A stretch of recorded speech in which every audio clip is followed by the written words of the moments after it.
চলো আজকে শেয়ার করি মেটে চচ্চড়ির রেসিপি। আমার এটা ভীষণ পছন্দের, তোমাদের কতটা পছন্দের অবশ্যই জানিও।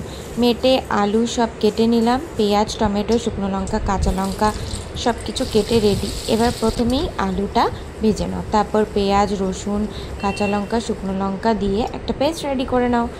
জিরে আর শুকনো লঙ্কা সোমবার দিয়ে তার মধ্যে দিয়ে দাও কুচিয়ে রাখা পেঁয়াজ।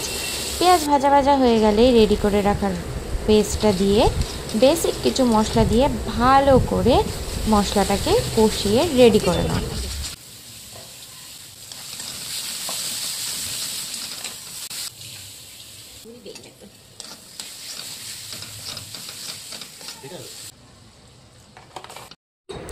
মশলাটা যখন ভালো করে কষে আসবে তখনই দিয়ে দিতে হবে মেটেটা।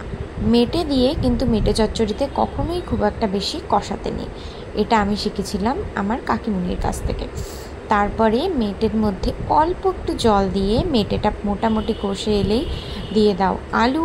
আলু দিয়ে আরেকটু নাড়াচাড়া করেই পরিমাণ মতো জল দিয়ে ফুটিয়ে নিলেই রেডি আমাদের মেটে চচ্চড়ি।